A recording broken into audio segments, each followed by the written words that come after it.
Hola seguidores, seguidoras, alumnos y alumnas, bienvenidos a mi canal. Hoy cuento con dos ayudas, una que es tecnológica, que es mi nuevo trípode, que es un regalo de mi amiga invisible, y otra ayuda humana, que es mi querido José, que es quien me ha dado al play.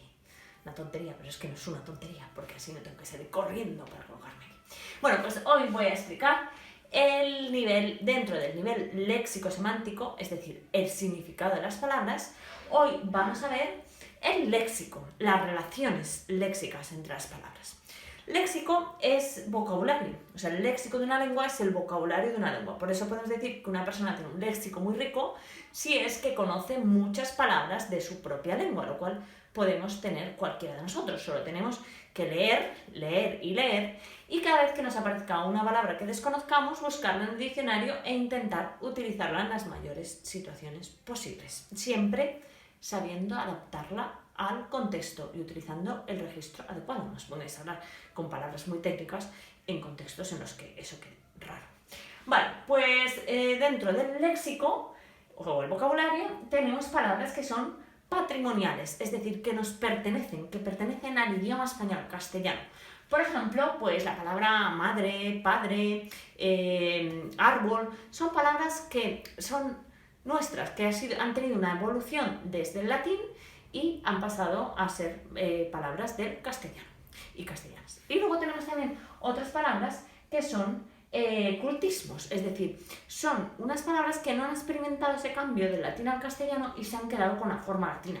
Por ejemplo, la palabra flamígero es un cultismo, es como un latinismo, porque el grupo FL, flama, que en latín ha pasado en el castellano a llama, esto sería la palabra patrimonial, pero sin embargo tenemos un resto de latín que es flamígero, que sería un cultismo. O tenemos, por ejemplo, la palabra ultimatum o curriculum vitae, que como puedes ver, pues son palabras del latín que no han experimentado su cambio al castellano.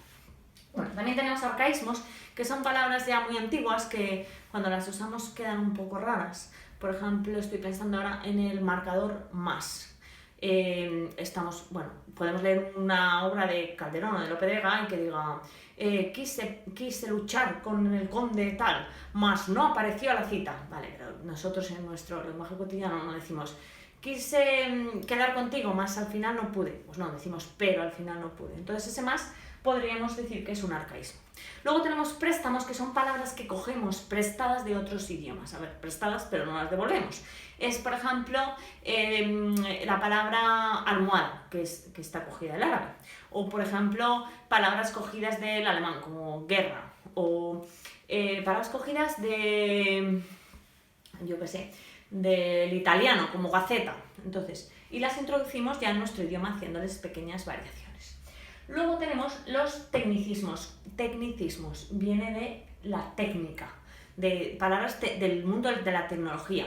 Por ejemplo, hipervínculo, por ejemplo, hackear, por ejemplo, hardware, por ejemplo, virus informático. Son palabras que las necesitamos para hablar de temas técnicos y entonces las inventamos o las empezamos a utilizar para hablar de esos temas. Entonces, no tenemos que confundir los tecnicismos con los neologismos, que son palabras que son nuevas. Logos es palabra, neo, nueva. Pues es una palabra nueva, un neologismo, una palabra para referirnos a una realidad que hasta entonces no aparecía. Y entonces se me ha ocurrido poneros que es muy fácil la palabra perro flauta, porque claro, antes de que apareciera estas personas que aparecieron con el 15M y se les llamó perroflautas, bueno, en realidad porque se consideraba que respondían al estereotipo de estas personas bohemias que llevan una flauta y un perro y que son un poco hippies. Entonces se utilizó la palabra perro-flauta.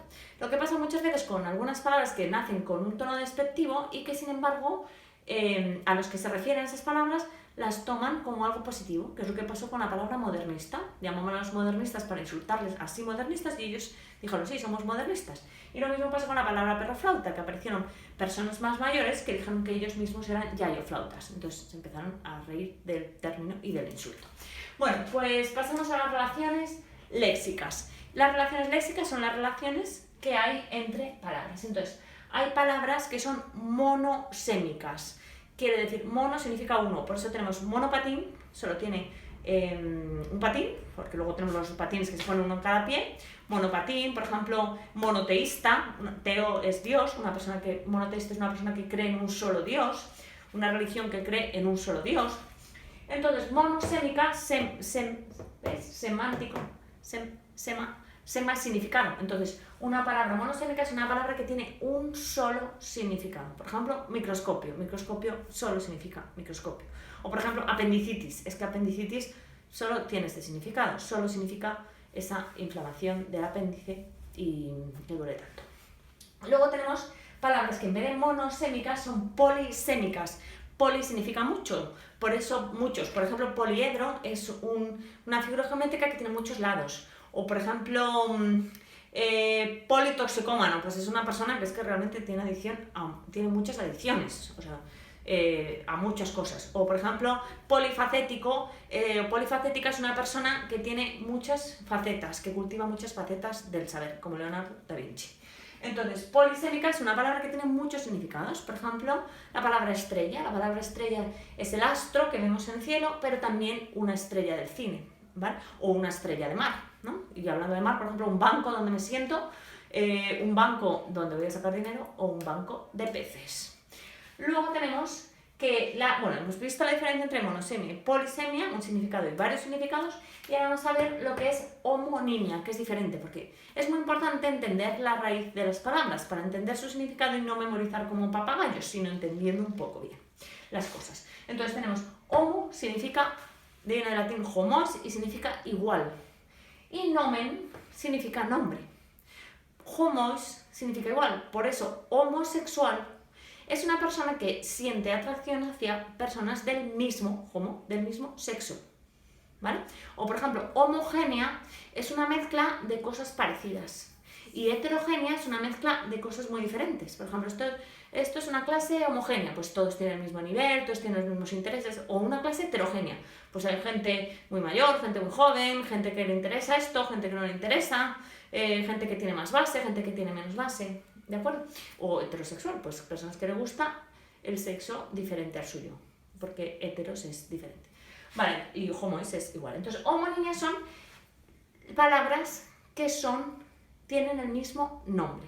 Entonces, dentro de la homonimia tenemos las palabras homófonas. Fono es sonido, por ejemplo, magnetófono. Entonces, unas palabras homófonas suenan igual, pero son palabras diferentes y se escriben de muy diferente. Por eso tenemos la palabra ver, a ver si nos vemos, y la palabra ver. Va a haber que vernos más, por ejemplo. Va a haber, ¿vale? A ver, como tener, Dios mío, creo que esto me han ayudado a colocarlo, pero realmente casi se cae. No se ha caído y seguimos con el vídeo. Haciendo como que no ha pasado nada. Entonces, tenemos, va a haber que repetir este vídeo. O a ver si sirve así. Yo creo que sí, que sirve así, ¿vale? Entonces, uno es del verbo ver y otro es de una preposición a y el verbo ver. Bueno, pues tenemos palabras homófonas que suenan igual pero que se escriben diferente porque son distintas palabras, y palabras homógrafas que se escriben igual pero que tienen significados diferentes. Por ejemplo, vino con un vino. Pues aquí vino es del verbo venir, tercera persona del pasado del verbo venir, él vino o ella vino con un vino y el vino es la bebida. Entonces, son dos palabras que son homógrafas, se escriben igual pero tienen significados diferentes. Luego tenemos la sinonimia. Todo el mundo sabe lo que es un sinónimo, ¿no? Palabras que significan lo mismo, aunque la sinonimia absoluta no existe. Estoy pensando, por ejemplo, en bello, hermoso, guapo, atractivo. Realmente no es lo mismo, porque según el contexto yo utilizaré una palabra o utilizaré otra. O, por ejemplo, hacer, fabricar o crear. Si yo voy a hacer una mesa, a lo mejor digo fabricar. Ahora, si voy a hacer un poema, a lo mejor digo crear, ¿vale? Entonces, esos son sinónimos. Y antónimos son lo contrario. Hay antónimos absolutos, como por ejemplo comprar, vender, lo contrario de comprar es vender, o dormir, despertar. Y también hay antónimos pues, que pueden ser graduales, ¿no? Por ejemplo, oscuro, claro, suave, áspero. Bien, luego tenemos lo que es la familia léxica. Familia léxica quiere decir que son... Lo he puesto aquí para diferenciarlo del campo semántico, pero en realidad la familia léxica estaría no en el nivel léxico-semántico, sino en el nivel morfológico, porque lo que hace es que son palabras que comparten lexema. Por ejemplo, familia, familia, familiar, familiarizarse. Todo esto son palabras que comparten el mismo lexema. Entonces son familia léxica. Sin embargo, el campo semántico son palabras que no tienen el mismo lexema. Por ejemplo, yo ahora voy a decir campo semántico de familia, pues sería padre, madre, marido, hijos, ¿vale? Nietos, todo eso serían palabras del mismo campo semántico, porque el significado es similar, se refiere al mismo tema, ¿no? Por ejemplo, si yo leo un texto que es de ciencia, pues voy a encontrar palabras del campo semántico de la ciencia. Esto puede ser muy útil para vuestros comentarios de texto y también porque cuando escribimos un texto intentamos que el texto sea coherente, y para que sea coherente, si habla de un tema, tiene que estar hablando siempre de ese mismo tema, y entonces utiliza palabras referidas a ese tema en concreto. Por ejemplo, esto sería campo semántico y esto sería familia léxica, ¿de acuerdo? Luego tenemos, para terminar ya, los hiperónimos, que son palabras que engloban a otras. Por ejemplo, la palabra flor es un hiperónimo porque es una palabra que engloba a otras más específicas, como por ejemplo amapola, margarita, clavel, rosa, ¿de acuerdo? Y entonces los hiperónimos serían flor, el hiperónimo sería flor, y los hipónimos, hiper es más grande y es por debajo, entonces los hipónimos serían amapola, rosa, margarita. Bueno, pues si este vídeo os ha sido útil, le dais al like porque esto es nivel léxico semántico, no lo confundáis con el morfológico. Y si os ha gustado, le dais al like y dais a la campanilla si queréis tener más vídeos. Soy María Cuarentena y os espero de nuevo pronto en mi canal. Hasta luego.